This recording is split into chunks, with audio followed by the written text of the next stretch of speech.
You feel everything deeply, but that's not really a problem.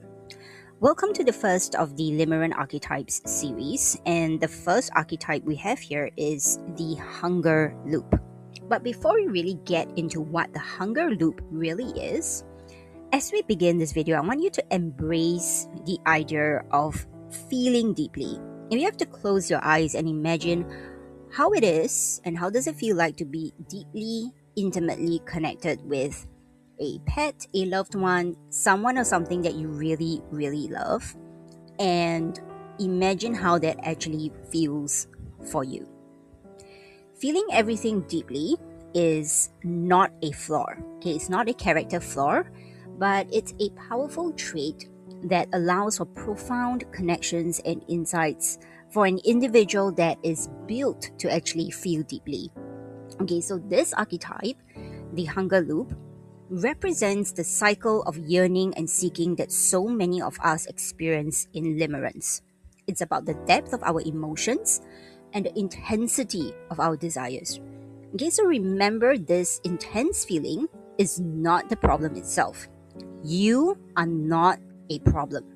It's an integral part of who we are and can be a source of strength if understood and harnessed correctly. Okay, this is Sonia from When the Priestess Speaks, and I will be talking about the hunger loop and more about the limerence archetypes in this video. So, let me just set this up for you. What really is a hunger loop, and what are the characteristics that the people who experience the hunger loop actually have? So perhaps you possess a unique ability to connect, deeply with people and with things that very, very few people around you can replicate. Okay, that is not a flaw. That is simply who you are. You might have grown up thinking that there was something really strange about you, and somehow the depth of the connections that you can actually build, people around you couldn't really build to that depth. Okay, so at some point, you began to invest that connection, that depth, and that affection in someone who couldn't reciprocate equally. So this entire video actually delves into that particular topic in limerence. It explores the intricate dance of emotions that often leads us to pour our deepest feelings into relationships or into people that may not respond in the way that we desire. Okay, it tells a story. The hunger loop tells a story of navigating the complexities of love and longing and connection, very, very human qualities, highlighting that your capacity for connection and this depth and intimacy is a gift. Okay, it's not a burden. This journey is not about altering your essence or who you are, but recognizing your worth and consciously choosing where to direct your energy and who to direct your energy to. It's about achieving balance and seeking relationships that honor and celebrate your depth. Okay, remember that you are not alone in this experience. Many people have traversed the path of unrequited love, and through introspection and self-compassion, they have discovered clarity and peace. So let this serve as an invitation, okay, to explore what truly fulfills you and to embrace relationships that actually are equal in connection and that nurture your spirit. Okay, so when you're focusing on the idea of trying to achieve deep connections, okay, with individuals who may not be able to reciprocate that depth, that is what I actually call the hunger loop. Okay, so let's dive into this concept a little bit. So many of us have a profound capacity for connection. That's a very beautiful trait. But over time, there may be instances when we seek this deep connection from someone whom, for various reasons that they may have, simply cannot meet us on that same level. Okay, it's crucial to recognize that this isn't necessarily a reflection of our worth or their intentions. Okay, instead, it's about acknowledging the mismatch in emotional availability. Okay, so this is really a gentle reminder that while we may seek depth because of who we are, it's actually important to be mindful of where and with whom we actually invest our emotional energy. Understanding this can be the first step towards healthier and more fulfilling relationships. Okay? There are just some people out there who cannot experience connection and human intimacy on a level that some of us can. Okay. It could be a combination of many reasons. Okay, their childhood experiences, who they actually are, the kind of temperament they were born with, certain genetic and environmental effects as well. Okay, so when you're trying to seek depth from someone who cannot really produce depth, or someone who isn't operating at a level of connection and depth, it can actually feel very, very rejecting, and can feel very upsetting, and also very disappointing.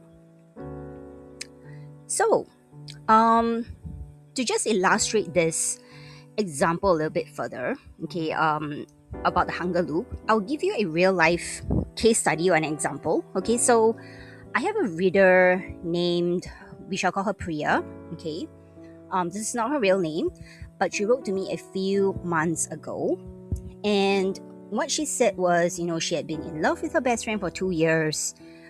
He knows how she feels, okay, but he doesn't feel the same way, okay, and has actually told her that. But at the same time, he also doesn't pull back. He doesn't ignore her, he doesn't reject her, but in fact, he's been doing the opposite. So he keeps showing up, keeps trying to be close to her, keeps saying things that feel like more than friendship. Okay, so it's making her really, really confused. And she feels like she cannot leave this situation, she cannot leave this friendship behind. She has actually tried her best, okay, to block him on messaging apps, to actually block him on social media, to ignore him when he actually reaches out. But she always goes back to, what it was before. So she cannot really genuinely make herself leave this person and to leave the situation. So she asked me what was really wrong with her. And well, my reply to her was that there was nothing wrong with you, okay, but you have to recognize, okay, if you see yourself as Priya, you have to recognize that something important here is happening, and it's not really about Priya's best friend.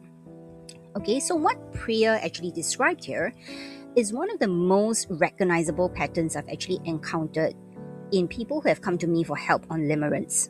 Okay, and the defining characteristic of their limerence isn't really the obsession that they have with the other party. Is what is lying beneath that obsession that is something that it's important to explore. So Priya, when I actually talked to her, is genuinely a very, very deeply relational person, very sincere, very, very warm. Okay, and she feels things with her entire system, her entire body. Okay, she connects with intensity and sincerity. And it came through a lot in the emails and the letters that she actually sent to me. She remembers a lot of details about people, even details about me, and she shows up completely for the people around her, especially the ones that she loves. Okay, and she has a capacity for intimacy that most of the people in her life simply couldn't meet at the same level. And she's been pouring all of that love and all of that intensity and sincerity and warmth into someone, her best friend, who couldn't really reciprocate in the same way.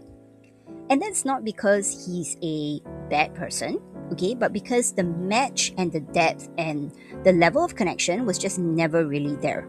Okay, so the obsession itself, the obsession that Priya had with her best friend, her limerent object, this ambiguous relationship, the obsession wasn't the problem. The obsession is the symptom, okay, of the real issue. And the real issue and the real question, the one that Priya and maybe you yourself haven't actually asked yet, is why does she keep choosing people who can't meet her where she is? And these people, why does she keep choosing people who actually can't give her the connection that she is craving for? Why is she choosing them? That's the real question. And it's something that you could perhaps start to explore yourself as well. So the question shifts, okay, the focus from an external perspective to a more intrinsic and a more internal one. Okay, it's about understanding our own patterns and our own choices, and not really about blaming others, and not really, about asking, other people, why can't they actually match us? Okay, by shifting the perspective to something that's a little bit more internal, okay, and asking ourselves why are we choosing people who cannot really match us, we start a journey of self-awareness and personal growth. It's an empowering step towards understanding and changing our relationship dynamics, and also a changing who we actually tend to be attracted to. Okay, remember that this is a very self-compassionate inquiry into our own choices, and it's not a blame game. It is not an accusation. Okay, being able to feel deeply, may I remind you, is not a bad thing. Okay, it's a very, very human connection that more people in the world could have actually. So, let me just explain this hunger loop and this obsession. As someone who experiences very deep connection, let me explain that from a neuroscience perspective. What's actually happening in the nervous system when limerence actually takes hold in this hunger loop pattern? So our brains, okay, it actually runs on prediction. It is at its core a prediction machine. Okay, we are constantly modeling what is coming next and releasing dopamine, not when it gets the reward, but when the reward is possible, when it's uncertain. This is why gambling and risky behaviors or risky situations sometimes are very appealing, because it puts a lot of dopamine into your system, and it runs counterintuitive to what your brain actually wants, which is prediction and structures and maps and pathways. Dopamine is, it feels really good. Okay, and this is why what is called intermittent reinforcement. And this is why this hot and cold behavior, being close 1 minute, very distant the other minute, almost, like something almost happening like Priya's best friend, sometimes almost acting like a boyfriend, but not really a boyfriend as well. So this ambiguity, this uncertainty, the intermittent hits and misses is actually neurologically more addictive than consistent warmth, believe it or not. Okay, consistent warmth is predictable. Okay, your brain stops paying attention to what it can fully count on, and when you can fully count on someone to always show up for you, there's no excitement there. So that's why you hear people who are just very addicted to other people who give them a lot of anxiety and a lot of butterflies in the stomach kind of feelings, a lot of fireworks type of feelings, because those things are exciting. It's intermittent, doesn't happen all the time. When it happens, it's actually, it's really thrilling. So the person who is sometimes available, sometimes warm, sometimes almost there, sometimes not here, not there, they actually trigger the dopamine loop in your brain on a very, very inconsistent schedule. And a variable inconsistent schedule is the most powerful reinforcement pattern in behavioral neuroscience. Okay, it's the same mechanism behind slot machines, it's the same mechanism behind gambling, it's the same mechanism for why like some millionaires actually want to shoplift. Okay, it's just exciting. It's there's a level of uncertainty there and a level of risk there. So you're not a weak person. Okay, this is all very it's very human behaviors.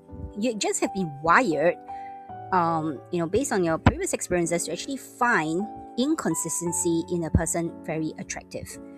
So now, to layer the psychology on top of that, you probably have heard of attachment research, okay, particularly the work that was built on John Bowlby's foundational ideas. Okay, I'm not really into the modern ones that you see nowadays because that's so much of pop science and pop, psychology, but really going back to the basic and the frameworks.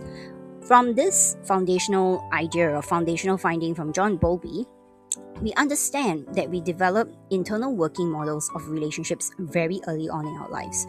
So our relationships with caregivers, we start to kind of form mental frameworks of what love actually looks like, what connection actually feels like, and what we have to do to actually receive care, affection, connection from another person.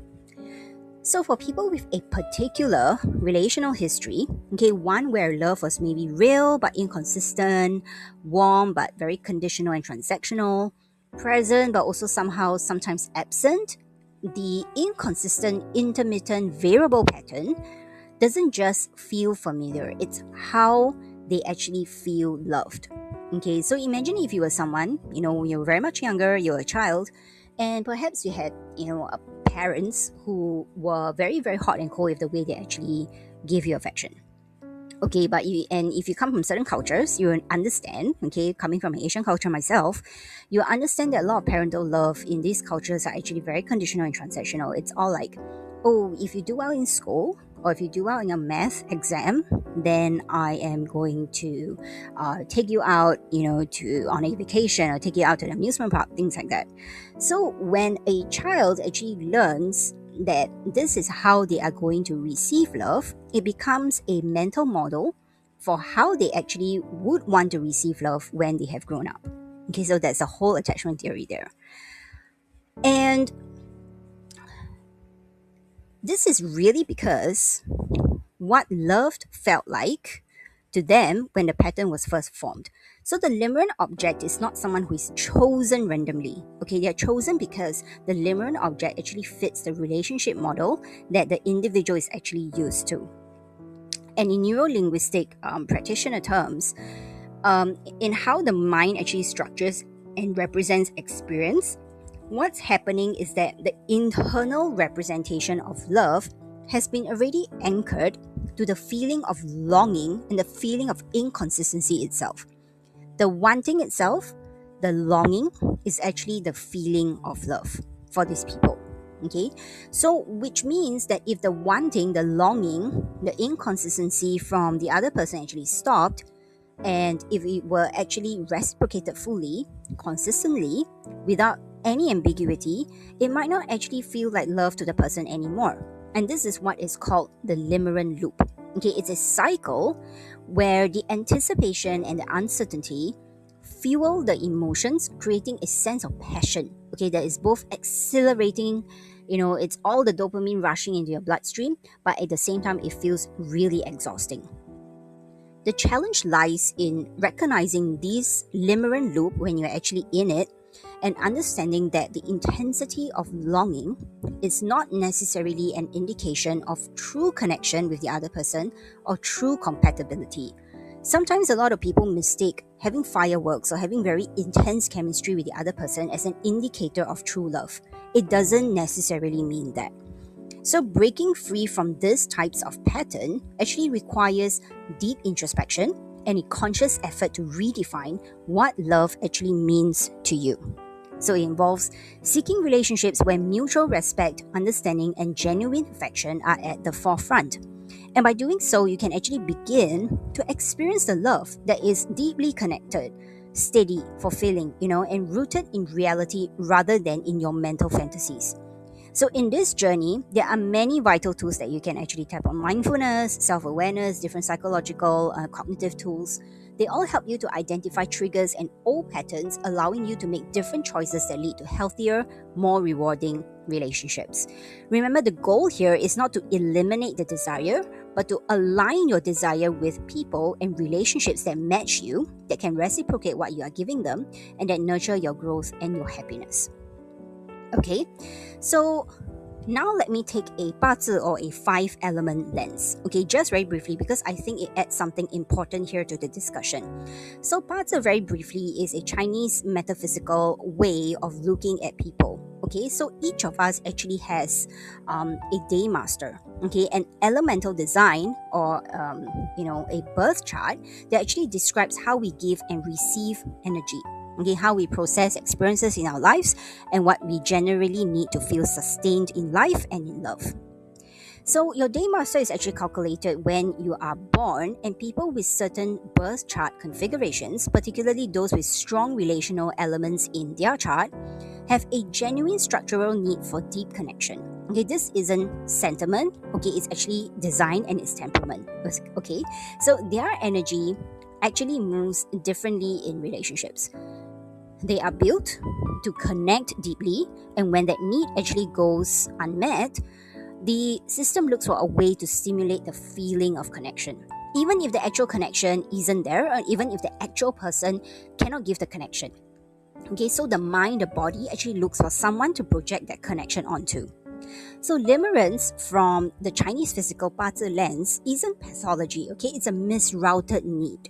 Okay, projected onto someone that can't quite give you what you want, but is in a way a replacement for the real connection that you are deeply craving for. So the question your birth chart will ask is, how can you actually break this cycle? Who in your life can genuinely receive what you're giving them, and how do you identify these individuals? If this is something that you actually like to explore in more detail, okay, I give more details in my description box down below, but this is another lens as to how to look at why limerence and why this hunger loop actually occurs for some people. And just to give some context, my birth chart is actually something like that. I do need deep connection for people or with people. And when I was in my own limerent journey, it was very difficult to actually recognize this. I only recognized this after I was going through my own healing process. But I'm actually someone who really, really needs the deep connections. I tended to project it onto people or get it from people who couldn't give me back the same. So if you recognize yourself in Priya's letter, okay, and in whatever that we've been talking about, in the pattern of feeling deeply and aiming that feeling at someone who can't really quite contain it, can't really receive it or reciprocate it, I want to, tell you that this is what is called the hunger loop. Okay, I introduced it at the beginning. So it's not really a diagnosis, but it's just an understanding of your inner self. Okay, so this is one of the 4 archetypes that I've identified in limerent people, and with all my work with my limerent leaning clients. So the loop is really, you feel a genuine, real need for connection. You aim it at someone who cannot fully reciprocate. The intermittent warmth that they offer you is just enough to keep your hope alive, and it actually keeps you focused and obsessed with them. The focus and this obsession keeps the loop running, and underneath it all, okay, the checking, the replaying of every single conversation, checking where they are, checking their social media, all these things are actually, part of a much simpler, much more painful truth. The thing is, deep down, you feel very lonely. You feel lonely because you cannot find someone who can match your depth, okay? So you're lonely in a very human way. And the work, the real work, is not about getting them to finally see you and choose you. It's about learning to aim your capacity for the right person who can reciprocate the same need for deep connection and who can give you back that same deep connection too. So the framework I use for my limerent work is what I call the Unravelling Map. Okay, it's a tool for tracing limerence back to its source, not to the person you're fixated on, but to the original need that the fixation is trying to meet. Okay, so for the hunger loop, the map has 3 layers. Layer 1 is really identifying the need. Not I want them, but going further back. What is the specific quality of the connection that you're actually longing for? Do you want to be deeply known? Do you want to be deeply chosen without having to do much work? Is it to have someone stay? Because naming that precise need is very important. Layer number 2 is about tracing the pattern. Who have you aimed the same need at before? And this person is rarely the first, okay? Because the hunger loop tends to find the same shape of unavailability across different people. So when you can see the pattern across your relational history, you stop experiencing it as individual bad luck, and you start seeing it as a pattern that you have been unconsciously running in your life. Layer 3 is where you locate the real question. Okay, the hunger loop's real question isn't why won't they choose me? It's why do I keep choosing people who can't choose me back? So sitting with that question, not being defensive and not being like blamey about this thing, but with genuine curiosity is where the map actually starts to do its actual work. So I go much deeper into all 3 layers, okay, with exercises, prompts, life examples, workshops, all of that inside the Life Architects Vault membership circle. But even just holding these questions and thinking about them to yourself is actually an important first step. And it's something that I would actually like you to do if you want to take a step at figuring out why you keep choosing people who do not choose you back. So if the hunger loop is your archetype, okay, or you've been reading this and feeling that it resonates in a very, very deep way that never has before, I want you to know something. This pattern is not permanent. Okay, it's not who you are as a person. It doesn't define who you are as a person. It's a strategy that your system, your mind, your body has built to protect a genuine need. And strategies can be updated. Okay, when you understand what they were for, they can totally be updated to new ones. Okay, so the work that I do inside the Life Architects Vault membership is specifically designed for this. So understanding your relational blueprint, where it formed, how it's been running, learning to recognize actual availability versus the feeling of familiarity, and slowly, practically building the capacity to receive connection, not just to want it, okay, but to receive real connection from another person. So if you want to know which archetype you are, because there are 4, and they each have a different route and a different pathway. There's a diagnostic in the description. It takes around 5 minutes, and if the hunger loop is your archetype, I'll be talking more about it in the near future. So if you're curious about any of this, and if any of what I've said in the video has actually resonated, do remember to take the Limerence Archetype Diagnostic. The link is in the description. I'll be talking more about the Life Architect's Vault as well, and that's where all the deeper work actually happens. And if you're interested, more in the link down below as well. And I have lots of other content that's coming up on all these archetypes and how I can actually better help you heal from them. Okay, but right now, you may want to drop a comment and let me know which part of this video actually resonated with you and actually hit you the hardest emotionally. Okay, tell me below. I read everything. And I have a book as well on how to break up with limerence. If you haven't got that, okay, you can get it down in the description box down below as well. So, okay, this is the first archetype. We have another 3 more coming. I have more content coming out, all these limerence archetypes, and I hope that this video has been helpful. I hope that you are, you're starting your path to healing from limerence, and that, don't give up. The person with the deep connection that you're hoping for, that person is out there. You just need to know how to identify them, and you need to stop closing the doors to people who cannot give you the deep connection that you want. Really, that really all there is, that you can do. But if you start doing the work, you definitely find someone. Definitely find someone that you have been looking for. So this is Sonia signing off, and I'll be back in the next video with more content on limerence and limerence archetypes and everything about limerence. Okay, see you soon.